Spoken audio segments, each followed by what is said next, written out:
hoy día es de ejercicios tanto de ondas, un poco de sonido y también ondas sísmicas según el registro que pude realizar en base a las preguntas tipo PSU anteriores, que sean de forma oficial también, y para que vayamos viendo el nivel que nos podrían preguntar en base a estos conceptos. Recordando que onda y sonido fue una pasada rápida que tuvimos y nos concentramos más en la onda sísmica, aunque no haya encontrado tantas preguntas, pero sí por lo menos encontré alguna ahí interesante. Les voy a compartir entonces la presentación con los ejercicios que también voy a subir al Classroom.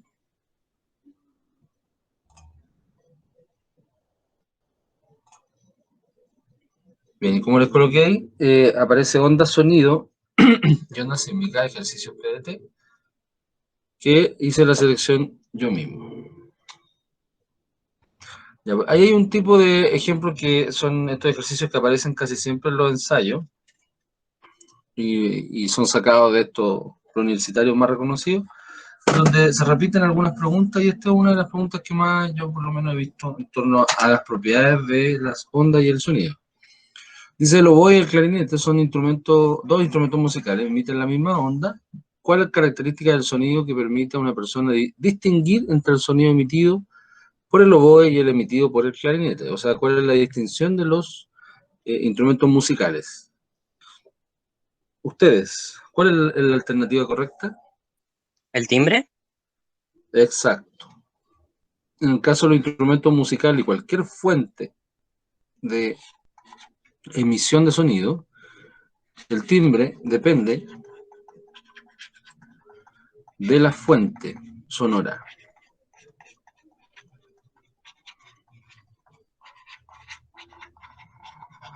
Ahí para que lo tengan bien clarito. El tono, el periodo, la amplitud y la rapidez en dos sonidos de un instrumento musical pueden ser exactamente iguales. ¿Ya? Lo mismo en términos físicos, pero la diferencia en que se percibe es en base al timbre, porque hay un material diferente, como el de los instrumentos musicales, hay un diseño distinto, uno puede ser instrumento de viento, de cuerda, pueden ser distintos tipos de factores, pero más bien en la percepción de el mismo sonido, no tanto en el dato numérico, en el dato físico. Así que acuérdense siempre del timbre, que es el causante de esta distinción.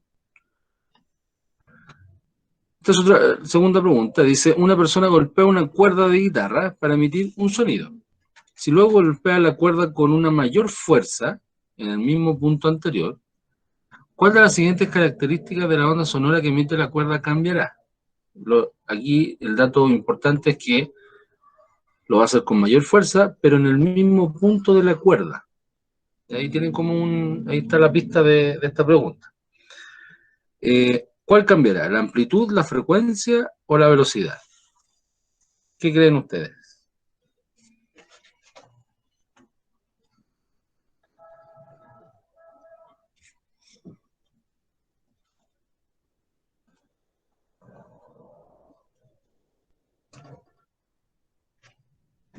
¿Solo uno? Sí, bien, muy bien. Solo uno. La fuerza, cuando uno golpea una cuerda para provocar una onda sonora, se relaciona directamente con la amplitud. Si aquí tenemos la cuerda y ese es el punto, al principio puede haber sido una onda de esa forma y más fuerte, hubiese sido de esa forma, pero a lo mejor la cantidad de oscilaciones hubiese sido la misma, la cantidad de tiempo también puede ser la misma, y lo que cambia va a ser solamente la amplitud. La amplitud tiene que ver con la intensidad, o sea, con la energía, recuerda. Al aplicar mayor fuerza a una cuerda, estoy directamente relacionándolo con la energía que le estoy de alguna forma transmitiendo a la cuerda para que se genere la onda, y eso va a cambiar en el volumen. Entonces, si yo estoy en el mismo punto marcando una mayor fuerza, voy a escuchar más fuerte el sonido, por lo tanto con mayor intensidad, y eso es la amplitud. Puede ser la misma nota musical, por lo tanto no necesariamente va a cambiar la frecuencia, y la velocidad del sonido en el aire o en la cuerda no va a cambiar. ya porque la velocidad no depende de la amplitud. Por lo tanto, muy bien el compañero que es solo 1. Acuérdense que no veo el chat, así que si tienen alguna intervención me la hacen saber por micrófono. Siempre va a haber una pregunta de efecto Doppler, ¿ya? Por si acaso. Tanto ya sea de sonido o sea de luz. En todos los ensayos que he visto siempre hay una por lo menos. Dice, el efecto Doppler es un fenómeno que consiste en el eco que se produce cuando el sonido rebota en una superficie, la desviación de la dirección de la onda sonora cuando pasa por una abertura, la desviación de la dirección de la onda sonora cuando pasa de un medio a otro, la disminución de la intensidad del sonido por la distancia debido a la absorción de la energía que produce el medio de propagación, decreciendo la amplitud y manteniéndose constante la frecuencia, o la variación aparente de la frecuencia que percibe un observador debido a la velocidad relativa entre la fuente sonora y el observador. Uf, harta información. ¿Cuál de todas es? La La E. E. Bien, yo creo que les quedó clarito eso entonces. Eso quiere decir que se acuerdan todavía. El efecto Doppler siempre tiene que ver con la frecuencia aparente. Cuando nos hablan del eco y que supuestamente rebota, ¿qué propiedad del sonido es?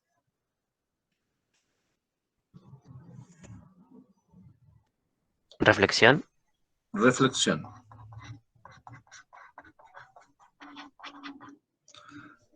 Cuando se desvía la onda y pasa por una abertura, ¿cómo se llama eso?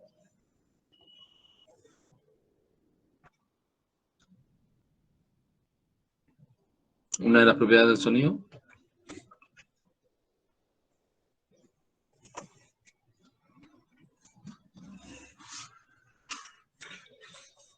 Empieza con D. Difracción. Ahí sí, muy bien. Igual es importante, igual es bueno que estamos haciendo esto, esta clase, es importante que recordemos porque así ustedes pueden anotar y se pueden también simplificar lo que son los conceptos, porque en realidad todas las opciones que están acá son definiciones de una propiedad. Y si las anotan, se van a acordar más fácil. ¿Cuál es la desviación, pero cuando pasa de un medio a otro? Refracción. Refracción. Eso es lo que pasa cuando el lápiz dentro del agua se desvía, o en la piscina también se desvía. La luz, en ese caso. La letra D, cuando disminuye la intensidad del sonido. Empieza con A. Absorción. Absorción. Absorción, y también, ojo que la absorción son múltiples, una cantidad muy grande de reflexiones, ¿ya? Y eso se llama reverberación. Al revés parece que es así. Reverberación, creo que es. Sí, con B y V. Reverberación.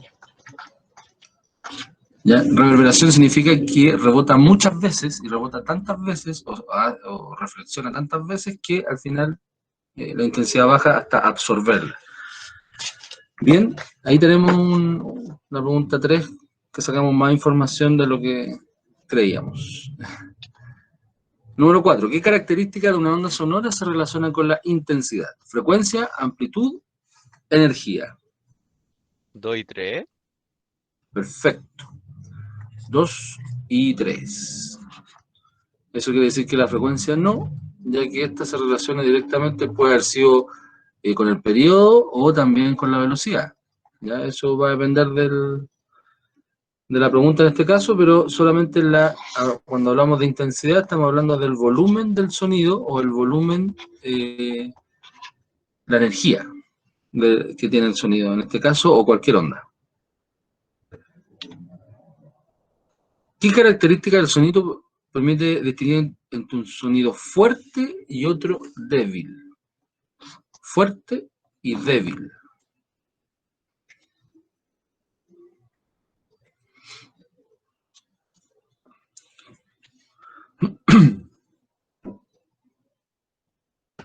El tono. ¿Seguro?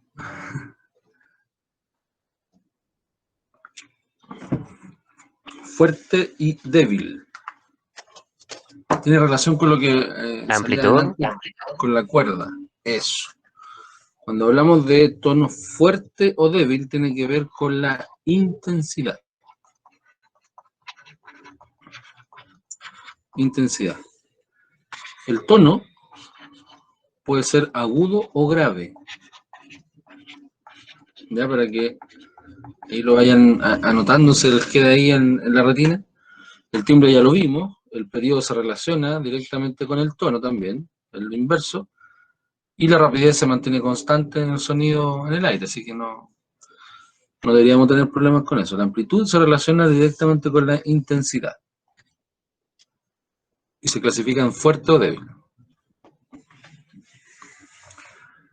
Esto más o menos es la misma pregunta que la primera. ¿Qué característica del sonido permite distinguir entre sonidos de igual intensidad y frecuencia que son emitidos por fuentes distintas? Eso ya lo vimos, que es el timbre.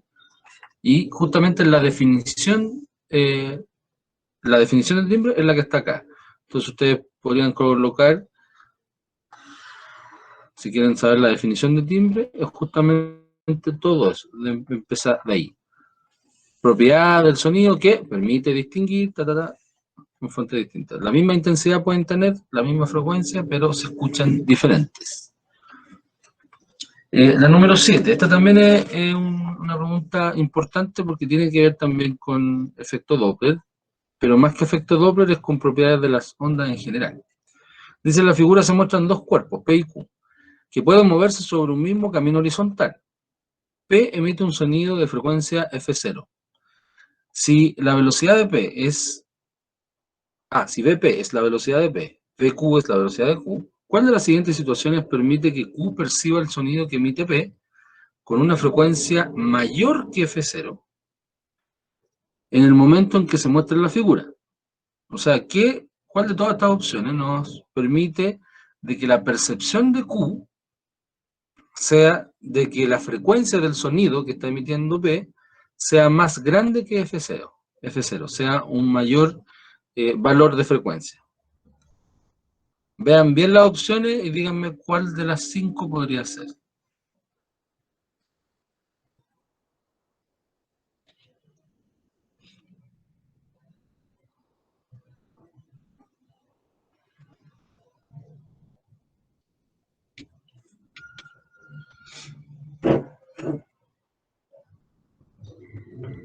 No sé. Ya, ¿me Sí, podría igual digo la justificar? C. ¿Podrían decirme por qué lo sé? Yo creo que es la C porque en el efecto Doppler, cuando el cuerpo que emite el sonido se acerca a un cuerpo en reposo, en movimiento, la frecuencia aparentemente aumenta. Excelente. Entonces, por eso. Sí, excelente, muy bien. Es la C. Y de hecho escuché también una cuarta, parece que una alumna dijo la C también. Aquí, ¿cuál es quizás la clave o qué se podrían confundir la mayoría de los alumnos? Es que dice camino horizontal, no nos dicen qué sentido se encuentra. Entonces, si uno dice, es que este va para allá, si se va alejando de Q, la frecuencia claramente va a disminuir, pero nos dice camino horizontal, entonces también puede ser para allá, si la velocidad es mayor de P que Q. Y eso pasa justamente con el efecto Doppler, como dijo el compañero. Así que de todas las opciones, la mejor es la C, porque te da esa opción. Ya puede ser contrario en sentido sí, pero también puede ser en el mismo sentido.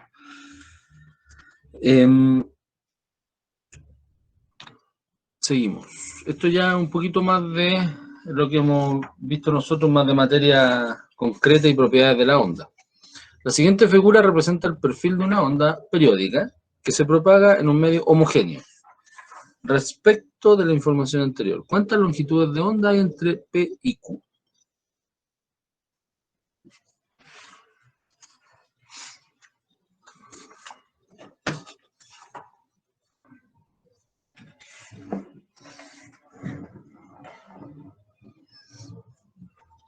C. C7. O sea, acuérdense que la longitud de onda se pueden contar desde el punto de equilibrio, desde un valle, desde una cima. Aquí lo más fácil es contar desde un valle o desde una cima por el tema de que empieza acá o también podrían hacerlo aquí. Bueno, eso va a depender de cada uno. Si aquí el distractor es que generalmente cuando hay ondas siempre nos hacen dibujar como que primero es la cima y después el valle. Aquí empieza el valle primero. ¿Ya? Esa es como el distractor en este caso podría ser. Vamos contando, pues si tengo de punto de equilibrio a punto de equilibrio, tengo 1, 2, 3, 4, 5, 6 y tengo las 7. También puedo contar de aquí a allá. De aquí a allá tengo 1, 2, 3, 4, 5, 6 y termina justo aquí. Uno puede decir, pero que si cuento de acá no termino justo la onda, pero hay un medio más que está, en este caso, de más. Entonces, no siempre la onda va a terminar o arriba o abajo al medio. En este caso coincidió y lo más fácil sería contar desde el punto de equilibrio para llegar a Q. Así que es 7.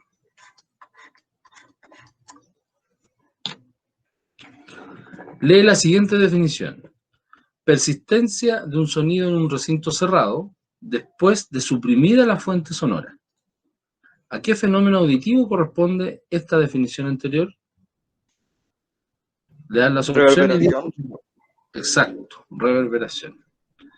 Esto es lo mismo que pasa, el típico ejemplo cuando están en un concierto o en una iglesia, escuchando una misa, o en un espacio abierto, en un discurso, ese sonido después de decir la palabra en los micrófonos, y que se transforma más en ruido, más que en palabras que se puedan escuchar, es porque el sonido sigue rebotando, sigue reflexionando en los alrededores, y eso se llama la persistencia del sonido.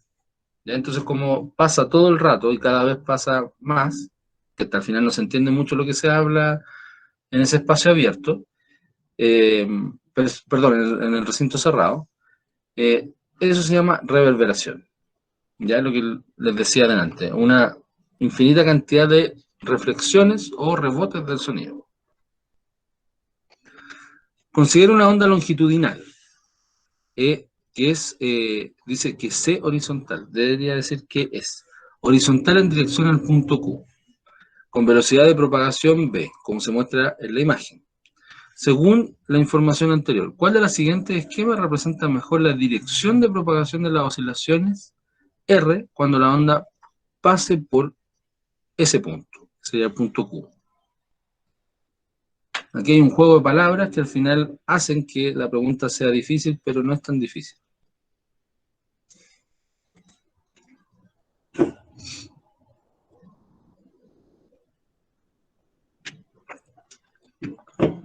La B. La B. Muy bien.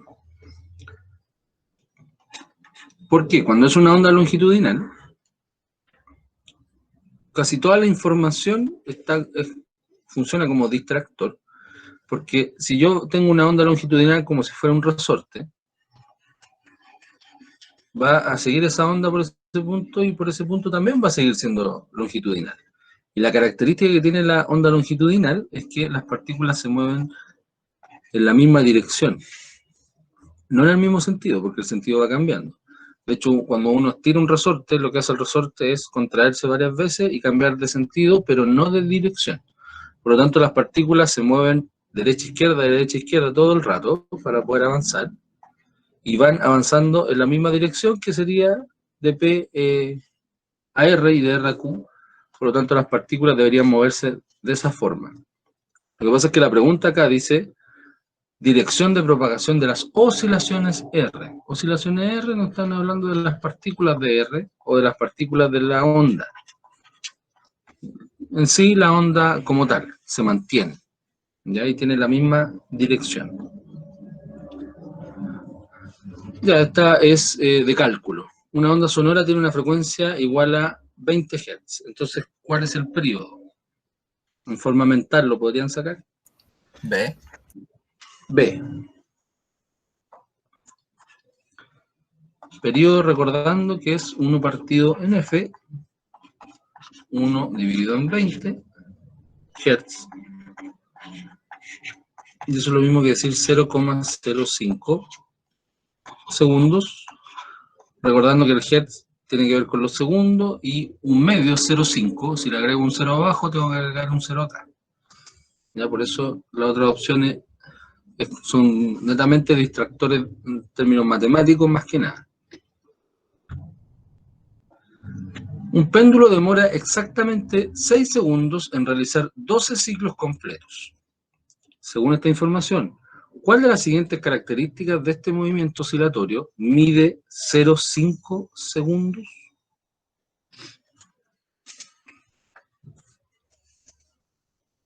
O sea, nos están dando un resultado, un dato, y nos dicen, según la información anterior, ¿qué es lo que mide 0,5 segundos?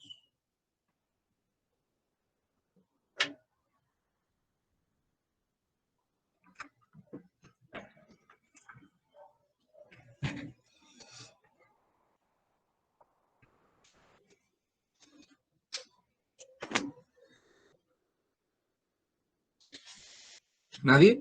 El periodo. Bien, un periodo. Aquí estoy midiendo también el tiempo en que ustedes se demoran en contestar. La idea es que estamos bien en el tiempo. Tiene que ser entre 1 minuto, 1 minuto y medio, pero estas preguntas podrían ser menos de 1 minuto. El periodo.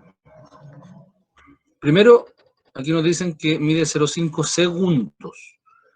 La frecuencia no se mide en segundos, la amplitud tampoco. Entonces ya tenemos todos esos descartes. 6 segundos en realizar 12 ciclos completos. La frecuencia, como definición, es número de ciclos partido en el tiempo. ¿Ya? Y cuando nos dicen ciclos completos, en un péndulo, significa 12 veces que va y viene. No nos están diciendo que va de un punto a otro y se queda ahí, sino que un ciclo para un péndulo sería ir y venir. Ir y venir. Entonces lo mismo sería lo mismo o lo símil a lo que es una onda, que es monte-valle. Monte-valle. Eso es un ciclo para la onda, esto es un ciclo para el péndulo. Pero ya nos están diciendo que se producen 12 de esos. Y 12 de esos en 6 segundos. Entonces serían 12 dividido en 6. Eso es lo mismo que 2 Hz. Y sabemos que el periodo es 1 partido en frecuencia.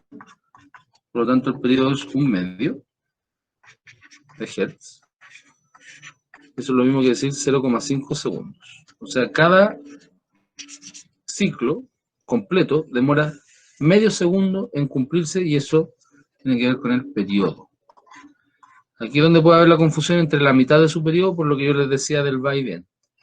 Si solamente te dicen que 12 veces va, entonces la mitad del periodo. Pero el periodo es completo porque dice ciclos, ¿ya? El número de oscilaciones que realiza una onda por segundo corresponde a la definición de, y eso ya lo vimos anteriormente, Frecuencia. frecuencia. Entonces, justamente lo que repetimos anteriormente es para que ya les quede claro de que es oscilación, es lo mismo que decir ciclo, o también en algunos textos, en algunas preguntas aparece como revolución. Cuando nos hablan de revoluciones por segundo, revoluciones por minuto, nos están hablando de ciclos o de oscilaciones.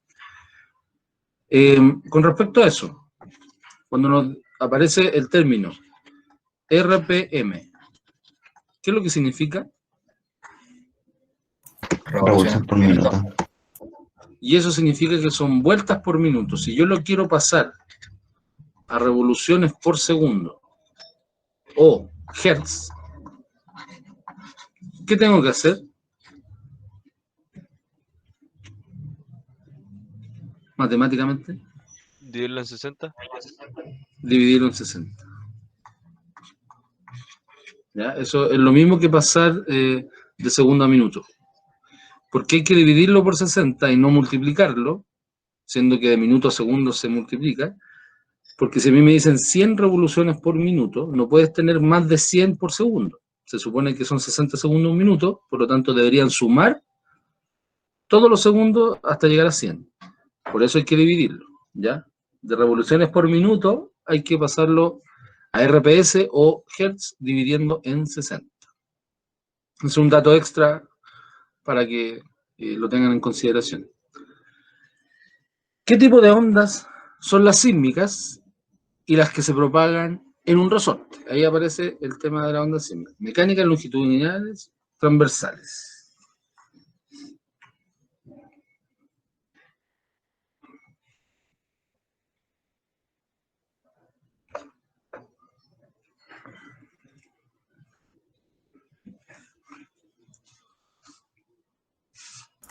Profe, la D está mala. ¿Cómo? La D está mala. O sea, que se doy 2. Ah, sí, está mala. Eso debería ser 2 y 3.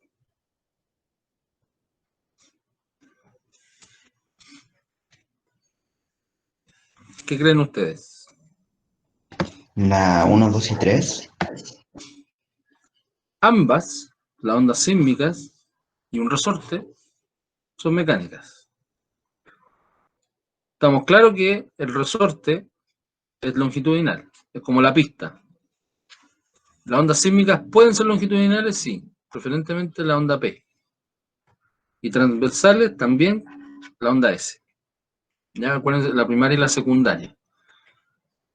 También se podría decir que esta es la onda Love, también se podría considerar como una onda longitudinal y la onda Rayleigh como una transversal.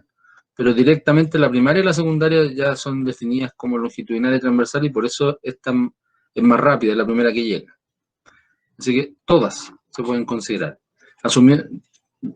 No importa que transversal no sea el resorte, aquí por algo nos dan estas dos opciones, para saber si uno tiene esa comprensión de que las ondas sísmicas también pueden ser transversales. El sonido es una onda. ¿De qué tipo? Según lo que vimos anteriormente. Sí. Sí, eso es como más fácil de darse cuenta. Aparte de que en mecánica, el sonido siempre se define como una onda longitudinal. ¿Qué sería, dato extra, qué sería la luz? Transversal electromagnética. Transversal y electromagnética. Y onda electromagnética. ¿Ya? No están las opciones acá, por eso a veces se pueden confundir. Es como todo lo contrario al sonido. Mecánica, el sonido, electromagnética, la luz, longitudinal una, transversal la otra. La caja de resonancia en un instrumento musical tiene por objetivo aumentar una de las características del sonido emitido. ¿Cuál de estas características del sonido es?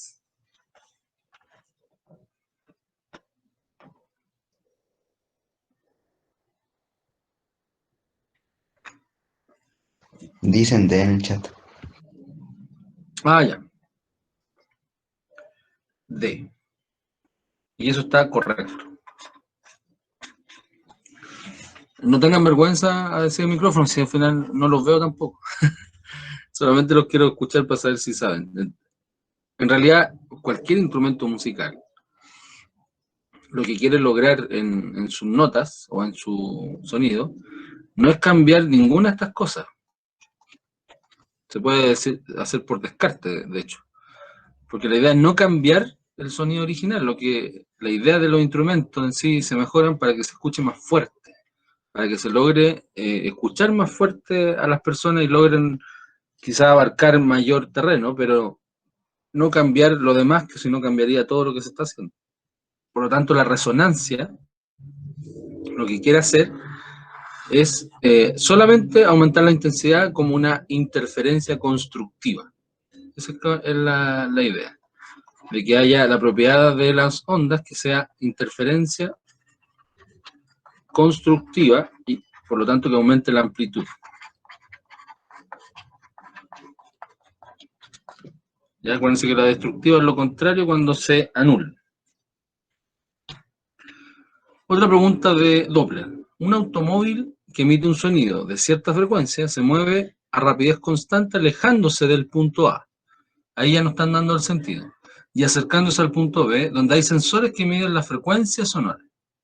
Los sensores de frecuencia del sonido perciben diferentes valores. ¿Cuál de las siguientes opciones permite explicar este fenómeno? Lean ustedes ahí con calma a ver si pueden pillar la respuesta correcta.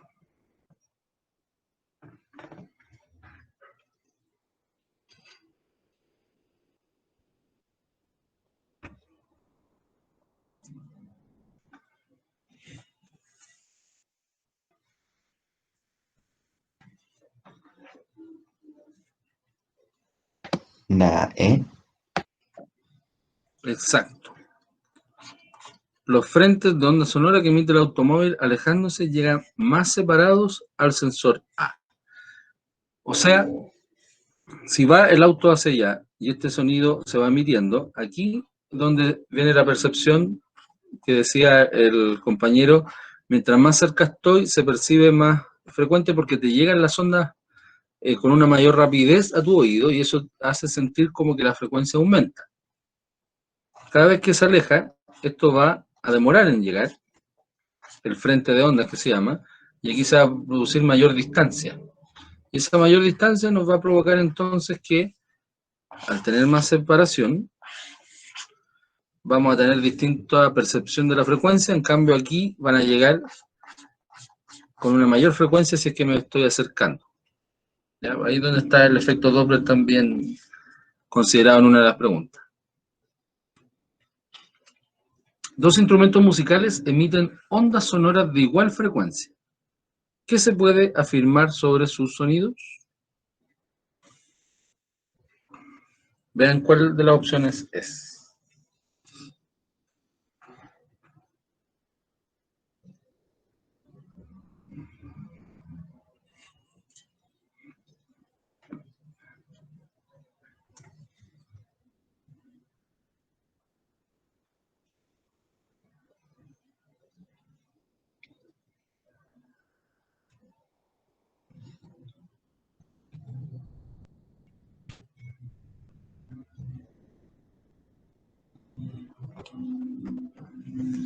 Dicen la A, pero yo digo que es la C.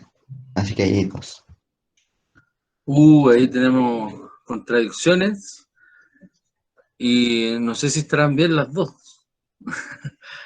Veamos acá, dice, dos instrumentos musicales emiten ondas sonoras. No sabemos cuáles son los instrumentos musicales.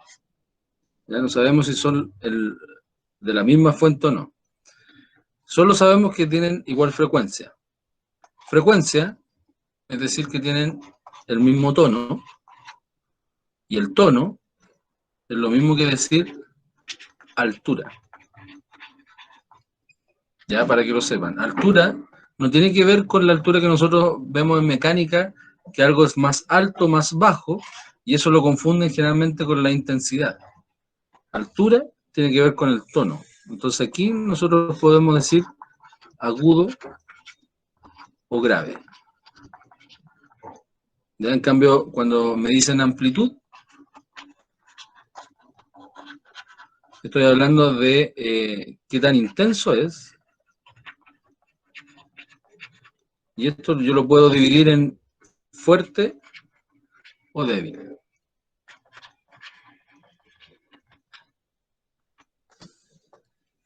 ¿Tienen la misma intensidad según estos datos? No. No podemos asumir eso. ¿Tienen el mismo timbre? Tampoco podemos asumirlo, porque no sabemos qué es lo que es.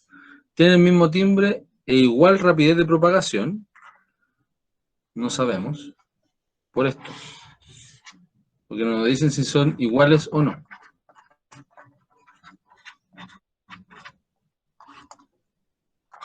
Solamente nos dicen que hay dos instrumentos musicales. ¿Tienen la misma altura e igual rapidez de propagación? Sí. Ondas sonoras que deberían estar en el mismo medio, o sea, en el aire. Si no, no podríamos escucharlas. ¿Tienen distinta altura e igual rapidez de distinta altura? No, porque es justamente lo que estamos hablando acá. Así que yo creo que esta pregunta ha sido la mejor en este caso, porque produjo quizá inquietud en la respuesta de ustedes. Así que por eso es bueno repasar esta materia para que ustedes también vayan recordando conceptos y palabras que uno confunde quizás de una materia a otra. Así que ahora no se le olvide nunca, cuando nos hablan de altura, nos están hablando del tono, o de la nota musical, o de la cantidad de hertz, que eso es lo mismo que decir frecuencia. ¿Ya? Para que lo sepan. Así que estuvo muy buena la pregunta en este caso. ¿Cuál de los siguientes tipos de ondas es una onda mecánica? En un segundo. ¿Cuál es la respuesta? Sí, eso dicen en el chat. Pero si La- hiciera La, una profe. clase Sí, es completa, las otras son todas electromagnéticas.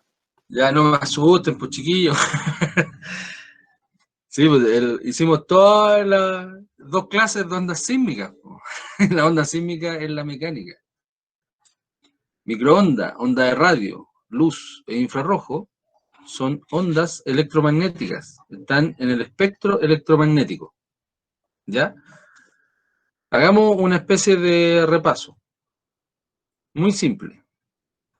El espectro electromagnético se divide en 7 ondas para la física. La que está en medio y donde nosotros vemos se llama luz visible. Y aquí es donde vemos el arco iris, ¿ya? Los colores. Si yo digo que aquí tengo de menor frecuencia a mayor frecuencia, hacia allá. O mejor aquí voy a colocar, voy a borrar eso para que no se confundan. Frecuencia menor, voy a colocar frecuencia mayor. De aquí para allá. De menor a mayor frecuencia. Si yo quiero dividir este pedacito que está acá, de lo que nosotros podemos ver, ¿alguien me puede decir los colores en orden? ¿Los 7 colores que existen? ¿De menor a mayor frecuencia? Rojo es el menor, creo, y violeta el mayor. ¿Y cuáles son los que vienen? Después del rojo, ¿cuál viene? Amarillo, Uno que se parece más. naranja, Naranjo, Naranjo, amarillo, amarillo, verde, azul, violeta. verde, entre el azul y el verde hay otro más. celeste, Celeste, hay algunos que lo llaman índigo. Azul y violeta. Esos son 7. Rojo, naranjo, amarillo, verde, índigo o celeste, azul y violeta. Eso mismo nos da la pauta para saber cuáles son los que están al lado izquierdo, al lado derecho de la luz visible. ¿Cuál vendría al del lado derecho? Si vamos de menor a mayor. ultravioleta, V, porque está justo después del violeta. Por lo tanto, el que está al lado izquierdo, infrarrojo, infrarrojo. ¿Cuál es el que le sigue al ultravioleta? rayos X, Y el que viene, rayos gamma, gamma. Anterior al infrarrojo, creo que microondas, bien. Y aquí vienen las ondas de radio. Por aquí están los celulares. La señal de celular. Por aquí está el Wi-Fi. Bluetooth está por aquí. Ya ni me acuerdo cómo es el signo. Algo así. Ya no me resultó, pero es por ahí. Esas son las ondas electromagnéticas, en orden de menor a mayor. Si ustedes lo buscan en internet, les pueden dar vuelta a esto, de mayor a menor. También, esto también se puede clasificar en longitud, frecuencia o energía o intensidad. ¿Ya? También les pueden decir de energía, menor a mayor energía, por eso la onda gamma, en este caso son como las que más peligrosas son porque tienen mayor cantidad de energía y penetran de mayor forma, y son más chiquititas aparte, cualquier partícula, pero en longitud de onda mayor a longitud de onda menor. Estas ondas son más grandes, estas pueden llegar incluso, las ondas de radio, pueden tener longitudes de onda de 1 kilómetro, así de grande. Por eso las antenas de radio, o a veces cuesta captar una señal de radio porque son muy grandes y no llegan con mejor calidad. Mientras más chiquititas sean, con mayor frecuencia, de mayor calidad son. Pero podemos llegar hasta acá nomás, porque un poco más allá ya empieza a generar calor. Por eso las señales que nosotros ocupamos ahora, como la clase hoy día, están hasta acá, hasta la microondas, y hasta ahí nomás van a llegar. Y en cambio acá son mucho más pequeñitas, hasta que pueden cruzar perfectamente el átomo de una partícula. Así de chiquititas son. Ya, y por último, para hacer el último repaso y sacarle provecho a esta pregunta, ¿cuál es la velocidad de la onda electromagnética en el vacío? En el vacío 300.000 kilómetros por segundo. O sea, 3 por 10 elevado a 5 kilómetros segundos, que es lo mismo que decir 3 por 10 elevado a 8 metros segundos. Ya, ese es el aproximado, porque es 2,997924 y más números, pero se aproxima a 3, y son metros segundos y kilómetros segundos, no horas. No es solamente la velocidad de la luz, es la velocidad de las ondas electromagnéticas, ¿ya? Por si acaso. Siempre uno coloca velocidad de la luz porque es lo que se ocupa en relatividad, pero todas las ondas electromagnéticas se mueven a la misma velocidad. Ya, ahí tenemos un pequeño repaso de eso. En la siguiente imagen se ilustra el perfil espacial de 3 ondas, P, Q y R. El orden de estas ondas, desde la que tiene menor longitud de onda a la que tiene mayor longitud de onda, es, díganme ustedes. B. B. ¿Se fijaron que no es tan... Esto es una pregunta que quizá abarca muchas cosas, pero mirando solamente la imagen, inmediatamente tenemos el orden, ¿ya? Que es RQP. Porque mayor cantidad de oscilaciones, si es que tiene el mismo, se fijan aquí, ahí, unidades de metros. O sea, nos están dando amplitud y ancho de la onda. Si tengo mayor cantidad de oscilaciones, entonces voy a tener menor longitud de onda. ¿Ya? Porque si caben más oscilaciones en el mismo espacio, quiere decir que la longitud de onda se achica porque es la distancia de una oscilación a otra. Entonces aquí tenemos desde acá hasta acá, desde aquí hasta acá, y desde aquí hasta acá. 2 cuadritos, 4 cuadritos, no, 3 y medio, y acá 1, 2, 3, 4, 5 cuadritos. Así que muy bien, RQP en forma rápida. Ya no sé si se alcanza bien a ver abajo, porque esta es una alternativa bastante grande, que abarcaba casi toda la hoja. Y dice, observa el siguiente frente de ondas, que se propaga en la superficie del agua, de un estanque hacia un obstáculo recto. Estas son las ondas de agua y este es el estanque, como algo sólido, donde va a chocar este frente de ondas. ¿Cuál de estas imágenes representa de mejor manera el frente de ondas después de chocar con el obstáculo recto? Y fíjense bien en la flechita, que a lo mejor está muy chiquitito, pero el sentido de la flecha. ¿Cuál de esas 5 opciones debería ser? La E. Y eso es por la ley de la reflexión. Acuérdense bien que si yo tengo un obstáculo, onda incidente, onda reflejada, se mantiene el ángulo. En esta pregunta me di cuenta, según lo que explicaban ahí en el preuniversitario, se confundía mucho con que, como si fuera una pelota que rebota como en un parabrisas de un auto. Entonces, como que las personas siempre tienden a decir que va a ir derecho, pero no se dan cuenta que el parabrisas también está en diagonal. ¿Ya? Entonces, pero este obstáculo está recto. Por lo tanto, la alternativa E corresponde a lo que estamos hablando de las ondas. ¿Ya? Por si acaso. ¿Ya? Una onda de sonido se propaga desde un fluido a otro si no se tiene información sobre la densidad de los fluidos o del medio.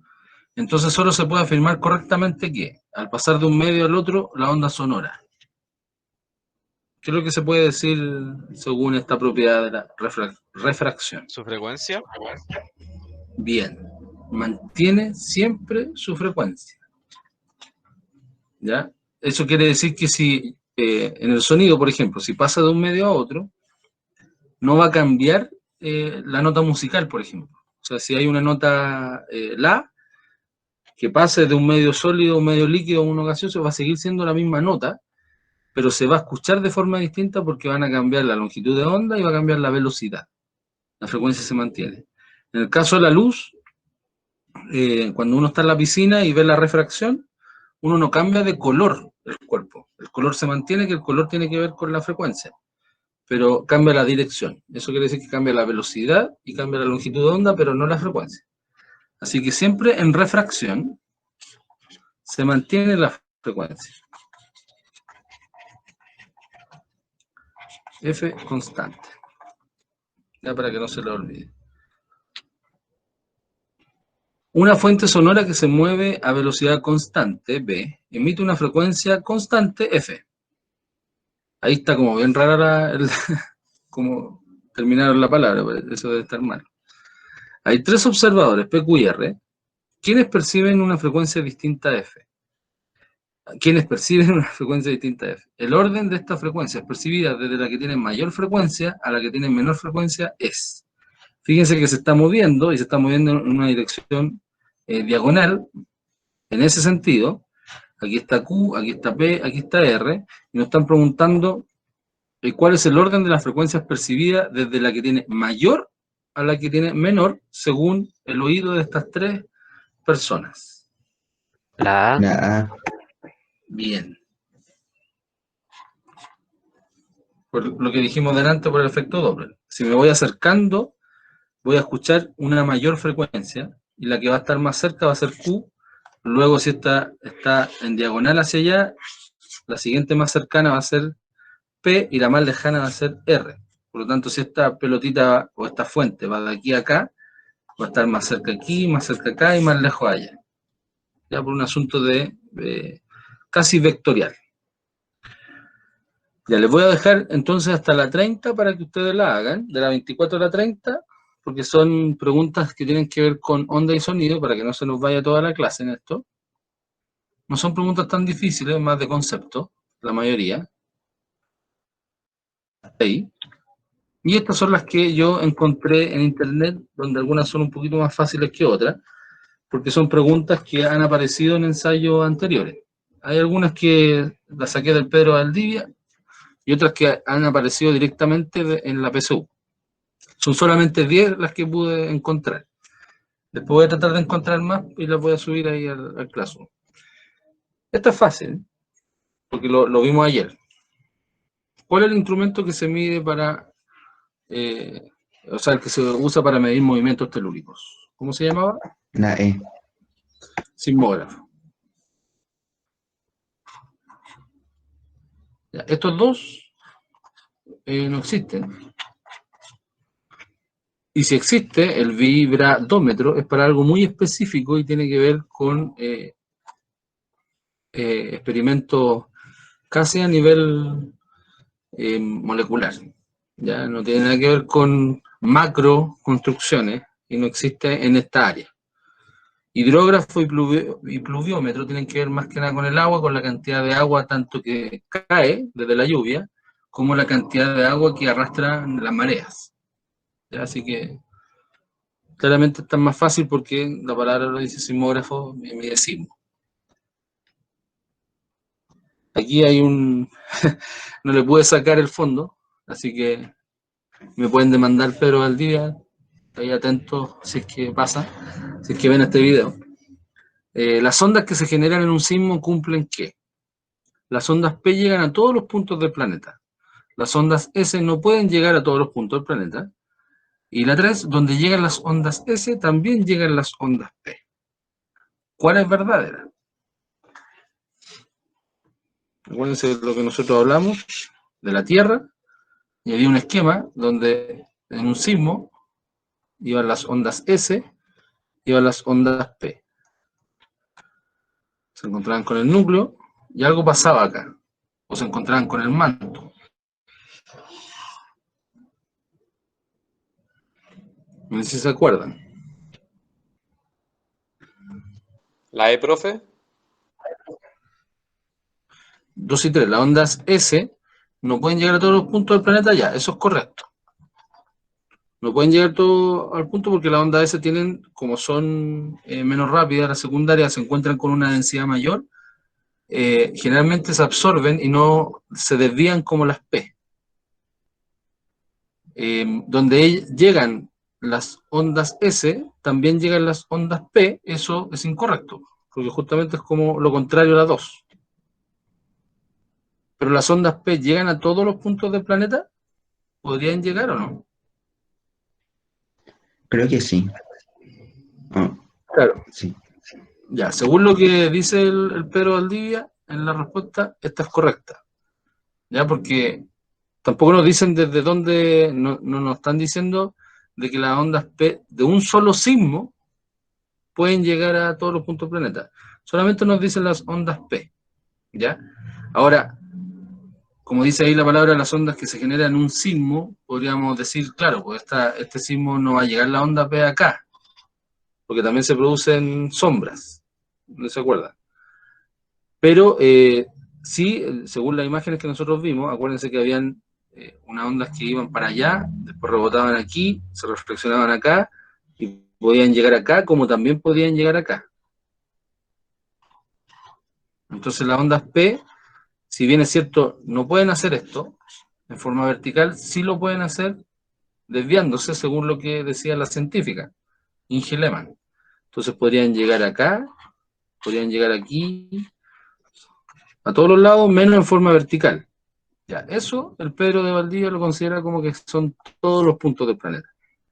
Ya, porque los únicos puntos que no puede llegar en forma vertical, quizás puede ser uno, pero lo cercano al vertical sí puede llegar.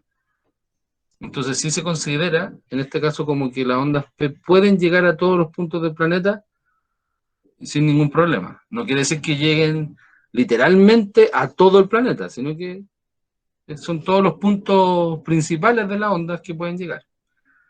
Ya, por si acaso, esta igual es una pregunta complicada, no es simple. Porque la lógica nos dice que los sismos se van como disminuyendo su energía y un sismo no se siente en todos lados, eso está claro. Pero con instrumentos, con medición de instrumentos, con sensómetros y con sismógrafos, se podría decir que llegó al otro punto del planeta, pero con menos intensidad. Ya, eso es como súper difícil, está buena la discusión en este caso, pero según la respuesta aparece como que la 1 y la 2 es la verdadera. ¿Ya? Ahí podríamos seguir investigando para saber si es que hay otra pregunta similar. Yo por lo menos no encontré otra similar que pudiera discutir a ver si esta pregunta está buena o no. Los sismos pueden ocurrir por actividad volcánica, movimiento de placas en la litosfera, explosiones en la superficie del Sol. ¿Qué creen ustedes?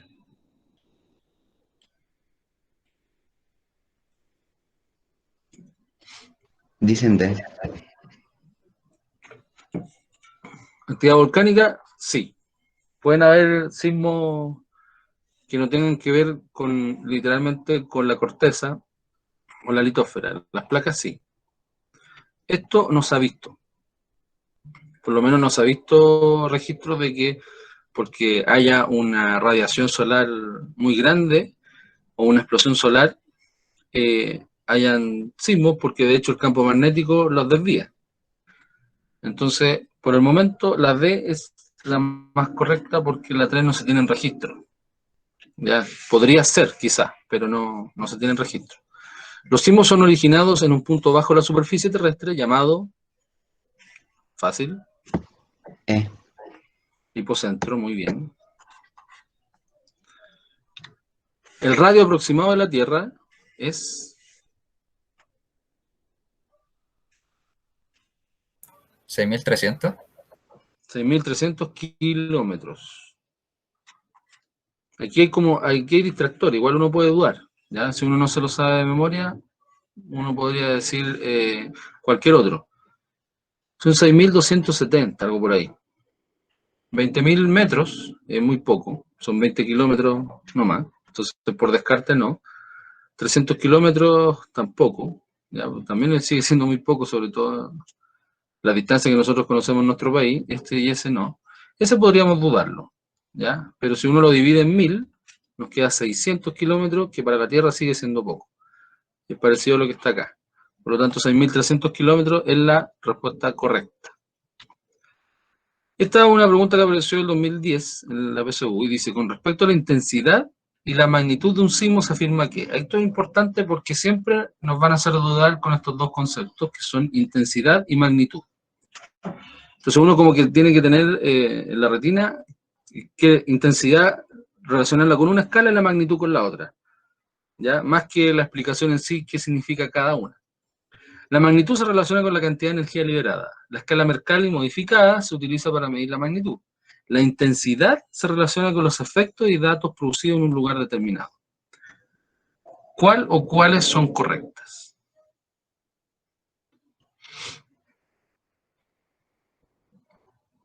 Uno y 3. Exacto. Magnitud, vamos a colocar aquí, Richter. Intensidad, Mercalli. Richter, la escala científica,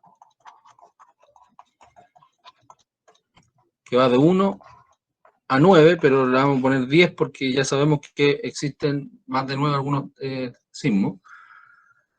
La Mercalli es sensación,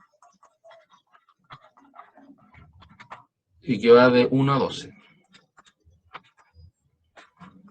El número romano. La escala Mercalli modificada se utiliza para medir la magnitud, es como lo contrario a lo de arriba. ¿Ya? Eso no, porque esto es intensidad.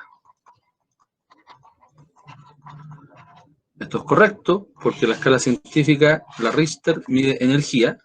La intensidad se relaciona con los efectos y datos producidos en un lugar. Sí, efectos o daños. Eso es lo que hablamos de la sensación de esta escala, según el territorio, por lo tanto es correcto. 1 y 3. Pregunta de la PSU 2011.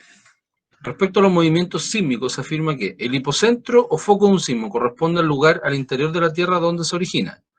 La escala modificada de Mercalli da cuenta de los efectos y daños producidos por un sismo. El epicentro corresponde a la proyección del foco de un sismo sobre la superficie terrestre. ¿Cuál o cuáles son verdaderas?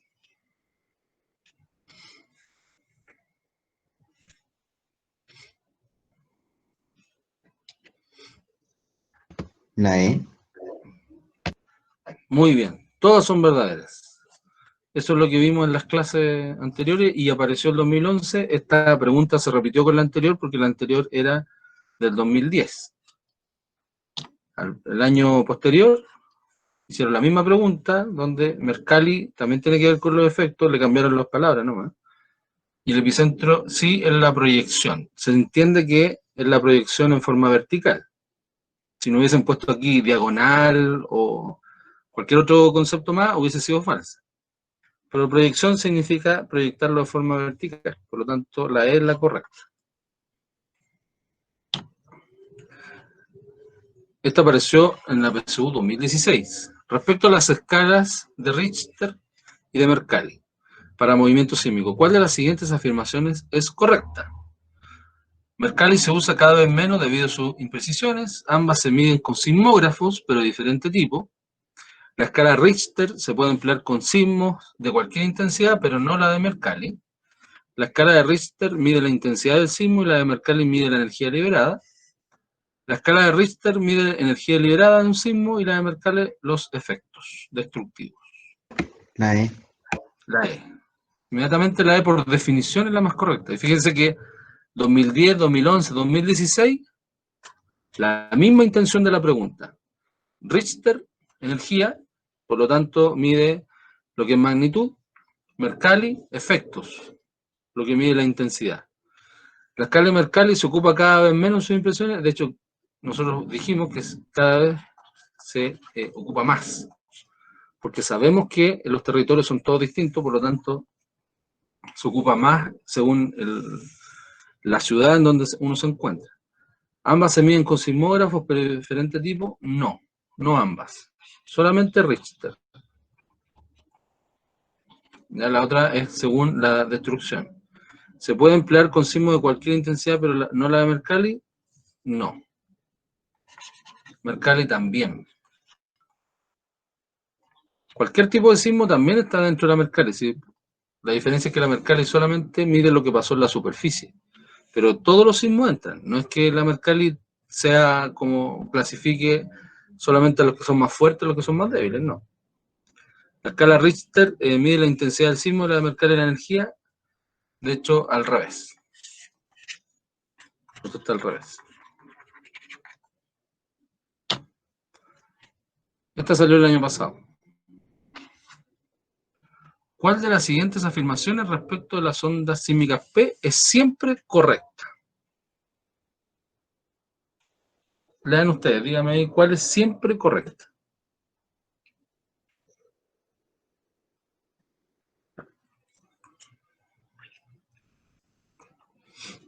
La E. Exacto. Son las más rápidas, pero no nos dicen que va aumentando, porque eso depende del medio. Acuérdense que son ondas mecánicas. ¿Se pueden propagar en materiales? Solo pueden, no. Sí pueden, y también en sólidas. ¿Son las últimas? No. ¿Son las primeras? ¿Se originan en el epicentro? No.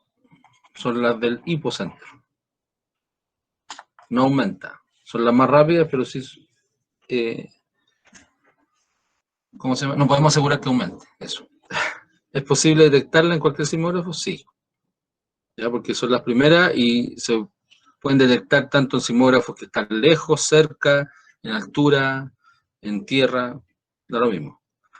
Y la última, dice, los terremotos en Chile se deben preponderantemente al choque de las placas, y esto yo lo nombré, no está en la diapositiva, lo nombré como un ejemplo.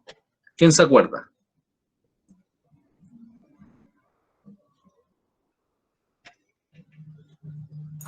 ¿La E? Bien, la E. Nuestro país, ahí está el continente, vamos a tratar de dibujarlo.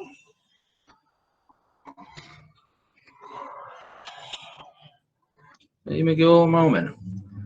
Suponiendo que aquí está nuestro país. Aquí tenemos la isla y todo esto, Chiloé, y todo, aquí está Chile. Justo debajo de esto, por acá más o menos, una placa grandota,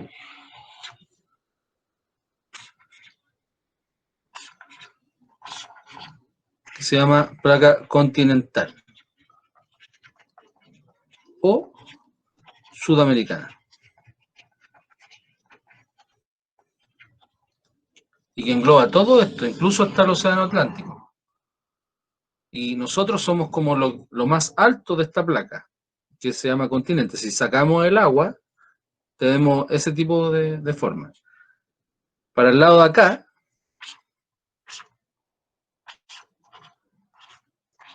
tenemos la placa de Nazca. También es una placa grandota, que llega a otro lado. Pero, por ahí más o menos, punto triple, aquí tenemos la Antártica.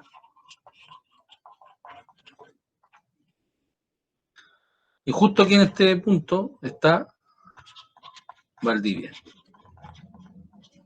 Entonces, Por eso dice preponderantemente. Preponderantemente quiere decir como la mayoría. La mayoría de los terremotos, de los sismos, son proporcionados por estas dos grandes placas. Porque Chile prácticamente es casi el 70% de Nazca continental. Y el punto triple, donde está la placa de la Antártica, se encuentra justo en Valdivia y por eso es el terremoto más grande y lo más probable es que sea el más grande de siempre y de todo el mundo porque hay muy pocos países, muy pocas ciudades que se encuentran en puntos triples de placas. Y el que nos tocó a nosotros justo estamos en un punto triple que está Valdivia, ¿ya? Y por eso también se dice que fue una de las opciones de por qué fue tan grande ese terremoto y lo más probable es que no veamos uno quizás en cuántos cientos de años más. Son 3 placas las que nos encontramos y 2 preponderantes, ¿ya? También es importante pasarlo, no me acuerdo, no encontré de qué año era esta pregunta, pero lo preguntan. O sea, también tiene que ver las placas con los sismos, ¿ya? Y la de nosotros es la que más nos interesa, que son la Nazca continental sudamericana o la Antártica. Eso era la clase de hoy, chiquillos, recordar ejercicios, recordar conceptos, ojalá hayan recordado y haya sido de buena idea esto, de poder volver un poquito atrás con ondas y también con materia de primero medio. Para el día lunes, tengo considerado comenzar ya con materia de tercero medio, ¿ya? Igual se lo voy a informar a la jefa de UTP para que no tengamos problemas con respecto quizá a la asistencia o a alguien que sabe que no va a dar el electivo de física, con el tema de que se puedan conectar o no. La verdad es que desconozco cuáles son las indicaciones. No sé si tienen que obligadamente estar o no. El asunto es que yo tengo que avanzar según lo que ustedes solicitaron en dirección. Así que voy a empezar con materia de tercero medio, que tiene que ver con movimiento circular y ojalá llegar a mecánica de fluido hasta la última clase. Espero les haya servido el material y ojalá no tengan dudas a la hora de poder hacer los ejercicios. Aún así, pueden ver el video varias veces, todas las veces que quieran, y si tienen dudas me escriben al mail o lo hablamos por Classroom. No se olviden de suscribirse al canal